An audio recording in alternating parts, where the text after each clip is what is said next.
Hello everyone. आज हम आयुर्वेद का एक महत्वपूर्ण टॉपिक जिसका नाम है मर्म। आयुर्वेद का एक महत्वपूर्ण टॉपिक जिसे हम मर्म को आज पढ़ना चाहते हैं। बहुत सारों को ये डाउट होता है कि मर्म होता क्या है, मर्म की कितना मर्म होता है, संख्या क्या होती है, उसका वर्गीकरण अपन कैसे करते हैं। बहुत सारे डाउट रहते हैं। या यदि अपन ने चलो ठीक है थोड़ा बहुत कुछ मर्म के बारे में अपन को आता है तो एग्जाम में कैसे लिखना है या उसका वर्गीकरण कैसे लिखना है, तो बहुत सारे डाउट रहते हैं मर्म को लेकर। फिर 107 मर्म होते हैं तो उसको लेके भी बहुत डाउट रहता है, कितने मर्म की संख्या कैसे याद करेंगे अपन। तो आज अपन ऐसा मर्म पढ़ेंगे कि जो कभी नहीं भूलेंगे, एकदम ट्रिक के साथ। ठीक है दोस्तों, तो अपन टाइम वेस्ट नहीं करते और मर्म चालू करते हैं। अपन को आज मर्म में पढ़ना है सबसे पहले उसकी निरुक्ति, कि एक्चुअल में मर्म होता क्या है। फिर अपन को पढ़ना है मर्म की शल्यतंत्री महत्वता क्या होती है, मर्म की शल्यतंत्री महत्व क्या होती है, मर्म की संख्या कितनी होती है। फिर त्रिमर्म क्या होता है, मर्म की परिभाषा क्या होती है, मर्म का वर्गीकरण। अब वर्गीकरण कैसे क्या करते हैं, जैसे वर्गीकरण में बता रहा हूँ मैं आपको थोड़ा सा। षडंग के अनुसार, रचना के अनुसार क्या होता है, परिणाम के अनुसार क्या होता है और परिणाम मान के अनुसार क्या होता है। तो आज हम पूरे मर्म की कुछ बेसिक चीज़ें पढ़ना चाहते हैं। जैसे निरुक्ति पढ़ते सबसे पहले अपन मर्म की। तो वैसे मर्म को वाइटल पार्ट कहा गया है, वाइटल पार्ट्स।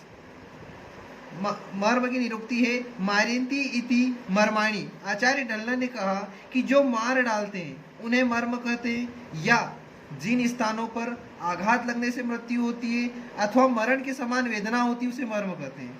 क्या होता है मर्म का मतलब ये होता है कि जिन स्थानों पर तुम्हें कहीं चोट लग गई तो या तो मृत्यु हो जाएगी या तो मृत्यु के समान कोई वेदना या कोई दर्द होगा। अब वो वेदना मतलब ये होता है कि आपको किस प्रकार का मर्म में आघात हुआ है, इसे मर्म कहते हैं। मर्म की शल्य तंत्र की महत्वता क्या होती है। अब शल्य तंत्र की महत्वता में मर्म का क्या योगदान है, तो एक श्लोक है, मर्माणी शल्य विषय विषयार्थ मुदाहरंती। आचार्य सुश्रुत आपको पता है शल्य के विशेषज्ञ हैं। मर्म विज्ञान को आधे शल्य की संज्ञा दी गई। अब आधे शल्य का मतलब क्या होता है, तो दोस्तों ऐसा है कि मर्म की शल्य तंत्रति महत्व का मतलब ये होता है, यदि आपको मर्म का नॉलेज है तो आप शल्य कर सकते हो, यदि आपको मर्म का नॉलेज नहीं है तो आप शल्य करने में सक्षम नहीं होंगे। जैसे कि मर्म का नॉलेज है तो आप शस्त्र या छार कर्म, अग्निकर्म आदि का प्रयोग कर सकते हैं। मर्म स्थलों को बचाकर शल्य कर्म करने के लिए मर्म ज्ञान का अत्यंत आवश्यक है। यदि आपको मर्म के स्थल पता है कि यहाँ पे ये मर्म है, इसे बचाकर आपने यदि शल्य कर्म करने के लिए मर्म ज्ञान की इसलिए अत्यंत आवश्यकता होती है। फिर मर्म की संख्या कितनी होती है, तो मर्म की संख्या होती है 107।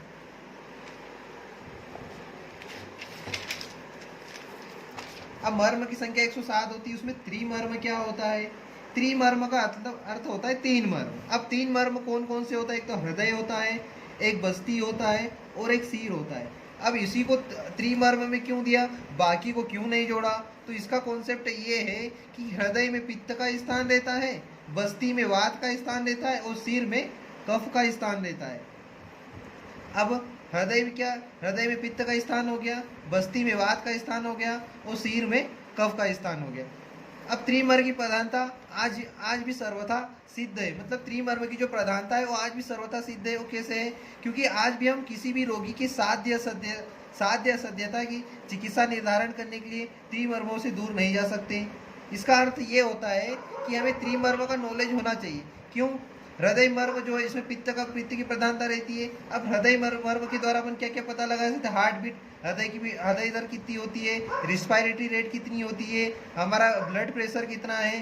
तो ये हृदय मर्म के द्वारा हम इन चीज़ों का पता करते हैं, हार्ट बीट, रिस्पायरेशन रेट और ब्लड प्रेशर। उसी प्रकार बस्ती मर्म की भी अपनी एक अलग ही महत्वता होती है। जैसे मूत्र की मात्रा का निर्धारण करते हैं एवं निष्कासन का वर्णन करते हैं, इसका वर्णन करते हैं, इसलिए बस्ती मर्म में वात की प्रधानता रहती है। उसी तरह अपन एक सिर मर्म पढ़ेंगे जिसमें रोगी की चेतना अथवा अचेतना मतलब कॉन्शियसनेस की स्थिति या सिर मर्म की प्रधानता का वर्णन करते हैं। तो आपको समझ में आ गया होगा कि त्रिमर्म में क्या रहता है, कुछ नहीं होता है। त्रिमर्म का मतलब होता है तीनों दोषों की प्रधानता रहती है। उसमें हृदय मर्म किस तरह से कार्य करता है, बस्ती मर्म का क्या योगदान है एवं सिर मर्म का क्या योगदान है, ये होता है त्रिमर्म। अब परिभाषा क्या है मर्म की संख्या आपको पता चल गया 107 होती है। मर्माणी नाम मां शिरा स्नायु संधि अस्ति सन्निपातः तेषु स्वभावतः एव विशेषण प्राप्तिष्ठन्ति। मतलब क्या होता है कि मांस शिरा स्नायु संधि के सन्निपात अथवा इसके संयोग स्थल को मर्म कहते हैं। मतलब मांस शिरा स्नायु संधि के सन्निपात के संयोग स्थल, जहाँ पे संयोग स्थल होता है, जहाँ पे मिलते हैं, उसी को ही मर्म कहते हैं। अब मर्म का वर्गीकरण कैसे होता है मैं आपको पहले बता देता हूँ। मर्म का वर्गीकरण कैसे करते हैं उसके लिए मैं आपको एक नॉर्मल एग्जांपल देते हूँ कि इसको मर्म का वर्गीकरण कैसे किया है। क्योंकि बहुत बार क्या होता है कि 107 मर्म अपन ने याद कर लिए, फिर कोई बताता है कि इसके अनुसार इतने मर्म होते हैं, तो अपन को लगता है कि मर्म की संख्या कहीं ज़्यादा तो नहीं होती। ज़्यादा नहीं होती, उसने 107 को कैसे डिवाइड किया वो अपन देखते हैं। जैसे कि क्लास में मान लो कि 60 स्टूडेंट है, अब अपन को इसको वर्गीकरण करने तो कैसे करेंगे? 30 बॉयज़ है 30 गर्ल्स है, ठीक है, ये भी अपना सही है। कोई बोलते हैं कि 30 जन है, वो क्या है फर्स्ट बेंच पे बैठे हैं, मतलब कि फर्स्ट रो में बैठे हैं। 30 जो स्टूडेंट हो सेकंड रो में बैठे हैं। या 30 स्टूडेंट है जो एप्रोन पहने हुए हैं, 30 स्टूडेंट है जो एप्रोन नहीं पहने। तो वर्गीकरण इसका भी 60 ही हो रहा है, इसका वर्गीकरण भी 60 हो रहा है, इसका भी 60 ही हो रहा।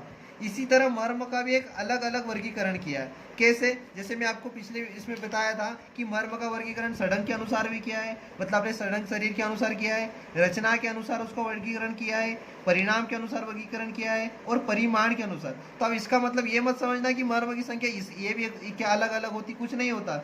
ये सड़ंग के अनुसार 107 मर्म उन्होंने सड़ंग के अनुसार कैसे होता ये बताया है। रचना के अनुसार 107 मर्म क्या क्या होते हैं, परिणाम के अनुसार 107 मर्म क्या होते हैं, और परिमाण के अनुसार 107 मर्म क्या होते हैं। इनका कुछ संख्या एक ही होती, बस इनका वर्गीकरण कहने का तरीका अलग अलग है।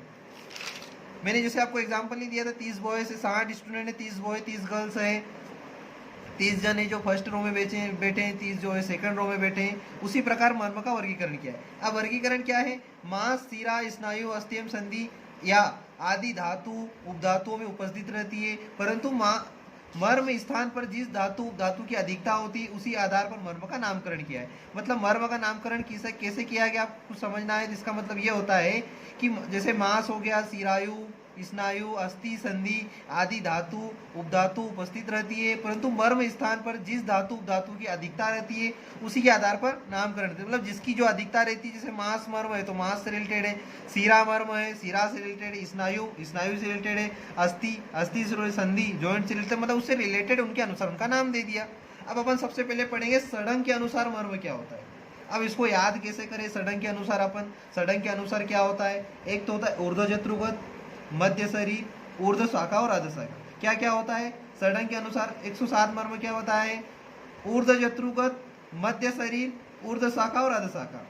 अब ऊर्ध्वजत्रुगत में 37 होते हैं, ठीक है होते हैं, पर इसको याद कैसे करना मेन इंपॉर्टेंट अपने लिए ये है कि इसको याद कैसे करें।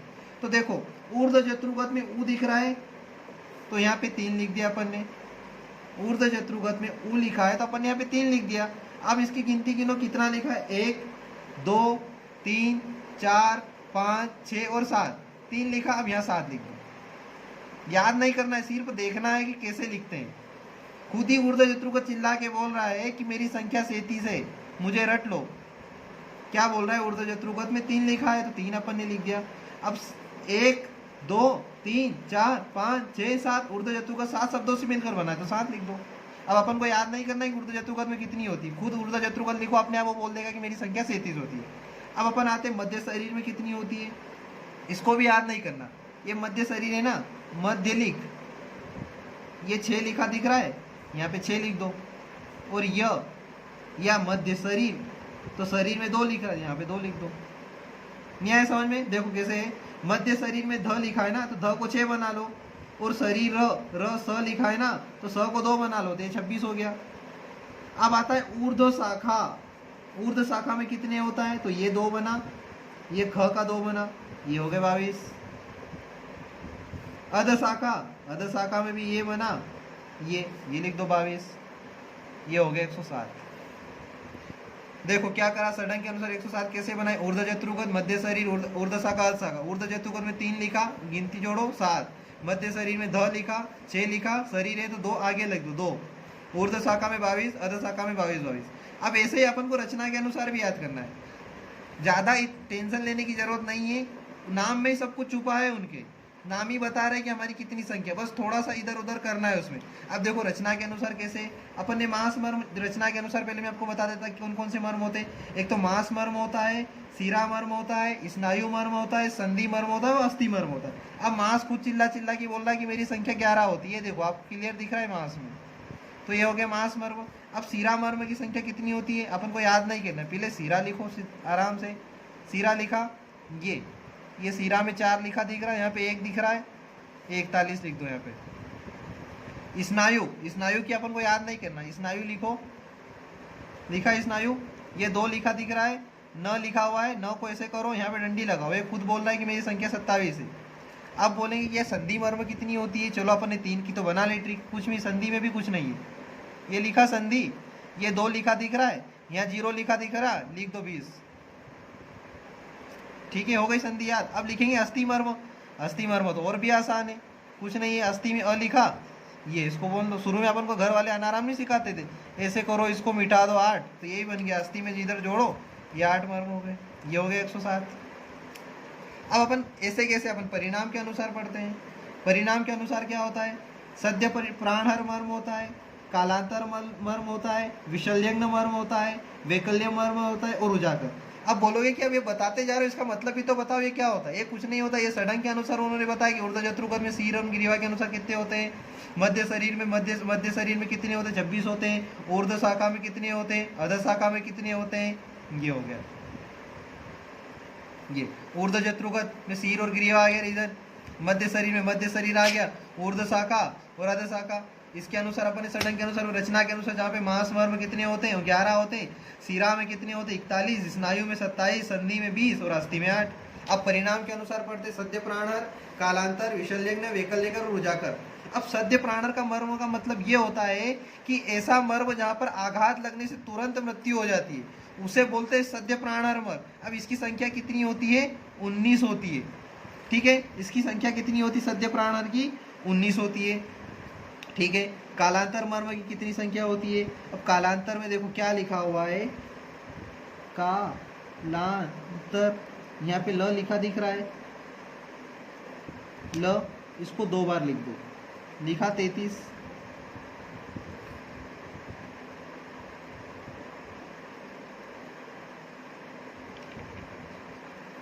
ठीक है। कालांतर मर्म लिख लिया आपने, कितना है, ल लिखा हुआ दिख रहा है, तो ल को 2 बार लिख लो तो 33 हो गया। अब विशल्यग्न में यहाँ पे पूरा ल था तो अपन ने 2 बार 33 लिख दिया, अब यहाँ पे आधा ल है तो 1 बार लिख दो 3। कालांतर में क्या हुआ, ल लिखा है उसको 2 बार लिख लो, ल को 2 बार लिख दिया। अब विशल्यग्न में क्या आधा ल दिख रहा है तो 1 बार लिख दिया हमने, यदि पूरा ल रहता तो हम यहाँ भी 3 लिख देते, पर आधा ल है इसलिए अपन ने 1 ही बार ल लिखा। अब वैकल्यकर, वैकल्यकर कैसे लिखते हैं, वैकल्यकर ऐसे लिखते हैं, ये 4 बना दिख रहा है तो इसको 2 बार लिख दो, वैकल्यकर 4, ये 2 डंडी को मान लो कि 2 बार लिखना है 4 को, तो ये 44 हो गई। अब रुजाकर में खुद बोल रहा है रुजाकर, कर, ये 8 लिखा हुआ है। और सद्य प्राणर कैसे बताऊंगा, आप बोलेंगे ये बता दिया, आपको ये आता था तो आपने बता दिया, सद्य प्राणर से आपसे कुछ बन नहीं रहा तो बना नहीं, ऐसा नहीं है। सद्य प्राणर कब बनेगा 19, पहले आप 1 लिख दो वहाँ पे, 1 2 3 4 5 6 7 8 और 9, ये लिख दो 9। सद्य प्राणर में क्या हुआ, कुछ नहीं, पहले 1 लिख दो और इसकी गिनती गिन लो और 9 लिख दो। या तो आप ऐसे भी कर सकते हो, कालांतर, विशल्यग्न, वैकल्य और उजागर कर चलो, बाकी जो बचे वो क्या हो गया सद्य प्राणर। सद्य प्राणर में क्या लिखा, ये लिखा, डंडी बने 1 लिखा, 1 2 3 4 5 6 7 8 9, पर इसमें अपन को सद्य प्राणर मर्म पूरा लिखना पड़ेगा तभी 19 का काउंट आएगा।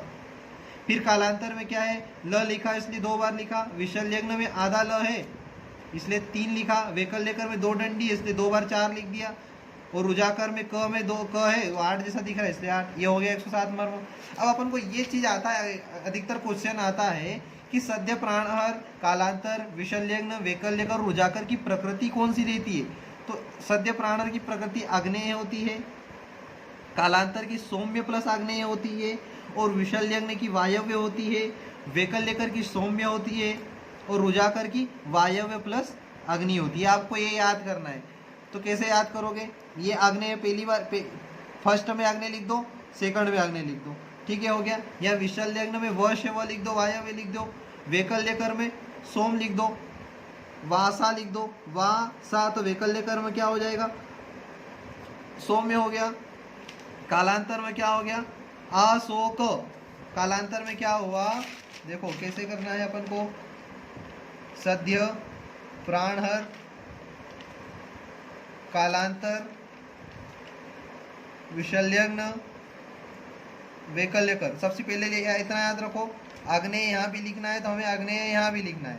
अब विशल्यग्न में अब वी दिख रहा है ना, तो यहाँ लिख दो नॉर्मल वायव्य लिख दो। अब वैकल्यकर है ना, तो वैकल्य में क्या बोला मैंने तुमको, वासा, तो वायव्य प्लस सौम्य। रुजाकर, रुजाकर में क्या आएगा, आग्नेय आ जाए, बोला ना पहला, और आखिरी में क्या लिख लो, आग्नेय आग्नेय लिख दो, और यहाँ वायु को जोड़ दो, ठीक है, आग्नेय वायु। और सद्य प्राणर में आग्नेय को जोड़ा। विसल्यग्न में क्या हो गया, व से व वायव्य जोड़ दिया। वैकल्य का क्या बोला, वासा, वैकल्य में वासा, तो वायु और सौम्य हो गया। अब कालांतर, तो कालांतर का कुछ नहीं आएगा, आशोक, तो क्या हो गया, आग्नेय सौम्य, कालांतर का हो गया। सद्य प्राणर में क्या आएगा, आग्नेय पहले ही लिखना है, आखिरी में लिखना, 2 बार आग्नेय अपन ने लिख दिया। फिर यहाँ पे वायव्य जोड़ दिया अपन ने। फिर कालांतर में क्या आएगा, अशोक, तो आग्नेय सौम्य हो गया। विशल्य में वी से वी, तो वायव्य हो गया। वैकल्य में वासा, तो वायु और सौम्य हो गया। ये होते अपने परिणाम के अनुसार मर्म, ठीक है। अब अपन को किसके अनुसार देखना है, परिमाण के अनुसार। अब परिमाण का मतलब क्या होता है कि ये कितने अंगुल का है, अब ये अपन को याद रखना है। जैसे परिणाम के अनुसार 1 अंगुल होता है, 2 अंगुल होता है, 3 अंगुल होता है, मुष्टि हस्तताल होता है और अर्धांगुल होता है। अब 1 अंगुल, 2 अंगुल, 3 अंगुल, मुष्टि हस्तताल या अर्धांगुल। अब 1 अंगुल को कैसे याद करें, 1 अंगुल, 2 अंगुल, 3 अंगुल, या मुष्टि लगा दो यहाँ पे, और अर्धांगुल। अब 1 अंगुल और 2 अंगुल, तो इसको पहले यहाँ पे लिख दे, ये बना 12। 1 अंगुल लिखा और 2 अंगुल लिखा, तो ये फर्स्ट नंबर पे लिख दो, मतलब 1 अंगुल में कितनी संख्या है, 12। फिर आएगा 2 अंगुल में कितनी है, तो 2 अंगुल में कितनी होती है, 12 के अधिक कर दो 6, 12 के अधिक करोगे तो 6 होगा ना। 3 अंगुल में कितनी होती, 3 के बाद में क्या आता है संख्या में, 4, तो यहाँ 4 लिख दो। फिर मुष्टि में कैसे करना है, मुष्टि, तो ये 9 लिख दो यहाँ पे, मुष्टि, और आगे क्या लिख दो, 2 लिख दो, मुष्टि 29 होती है। अब अर्धांगुल में कितने हो बचे, इनको जिनको जो काउंट कर लो, 107 में से घटा दो, 56 बचे। कैसा है, 1 अंगुल में क्या आया, 1 अंगुल, 2 अंगुल, 1 अंगुल और 2 अंगुल को मिला तो 12 बना। 2 अंगुल कितनी होगी, उसका आधा हो गया। 3 के बाद में क्या था, 4 अंगुल। और मुष्टि या हस्तताल, अब मुष्टि या हस्तताल, तो मुष्टि में ये 9 लिखा हुआ दिख रहा है आपको, ये लिख दो यहाँ पे, 9 लिख दो और 2 लिख दो आगे, ये होता है अर्धांगुल, ये बचा। अब अपन ने अभी तक तो मर्म के बारे में बेसिक पढ़ लिया कि मर्म क्या होता है, बेसिक पढ़ लिया, उसकी परिभाषा क्या होती है, निरुक्ति व्युत्पत्ति पढ़ ली, मर्म की संख्या कितनी होती है, मर्म का वर्गीकरण पढ़ लिया कि षडंग के अनुसार कितनी होता है, रचना संख्या याद कर ली। संख्या की आपको टेंशन जरा भी नहीं लेना है, संख्या खुद शब्द लिखो, उसमें आपको थोड़ा बहुत लॉजिक लगा के संख्या याद हो गई। अब अपन को ये पढ़ना है कि षडंग के अनुसार ये मर्म बताए 37, ये कौन कौन से होते हैं और इनको याद कैसे करें, या रचना के अनुसार कौन से होते हैं, अब इनका मतलब क्या होता है, कहाँ कहाँ पे होते हैं, कितनी संख्या तो याद हो गई। अब अपन को ये पढ़ना है कि रचना के अनुसार जो मास मर्म दे रखा है ये कौन कौन से होते हैं, सीरा मर्म कौन कौन से होते हैं, स्नायु मर्म कौन कौन से होते हैं, संधि मर्म कौन से होते हैं, अस्थि मर्म कौन से होते हैं। अब इनके अपन संख्या तो याद हो गई, अब इनको संख्या के साथ कौन कौन होती है ये ट्रिक के साथ याद करना है। तो अपन को क्या रहेगा, ये पूरा पढ़ लेंगे, फिर नॉर्मल एक क्वेश्चन आएगा, मान लो कोई सब एक हृदय मर्म के बारे में आ गया तो आप उसके बारे में बता दोगी, ये त्रिमर्म होता है, इसमें कि त्रिमर्म, फिर रचना के षडंग के अनुसार बता देंगे कि कौन से षडंग में आता है, रचना के अनुसार, परिणाम के अनुसार, परिमाण के अनुसार, रचना के अनुसार, परिणाम के अनुसार, परिमाण के अनुसार, और इसके अनुसार तब क्या रहेगा। एक क्वेश्चन मान लो हृदय मर्म तुमसे पूछा तो आप तो पहले ये बता सकते हो कि ये त्रिमर्म में आता है। फिर षडंग के अनुसार अपन जो पढ़ेंगे उसके बारे में डिटेल तो बता दूंगे, मान लो षडंग के अनुसार ऊर्ध्व चतुर्गत में एग्जाम्पल दे रहा हूँ कि किस में आता है। रचना के अनुसार मान लो कोई, मैं याद नहीं ऐसे ही बता रहा हूँ आपको रैंडम एग्जाम्पल, मान लो मास मर्म में आता है। परिणाम के अनुसार मैं बता रहा हूँ इसमें आता है, सद्य प्राणर में आता है। फिर आता है परिमाण के अनुसार, मान लो एक अंगुल में आता है। तो इस प्रकार से आपको एक मर्म के बारे में कितनी 5 से 6 लाइन हो गई। सद्य प्राणर में इसकी प्रकृति क्या होती है, तो एक मर्म के लिए डिटेल इतना लिखना बहुत सफिशिएंट होता है। ठीक है, यदि आपको ये वीडियो पसंद आए तो लाइक करो, शेयर करो और सब्सक्राइब करो। Thank you.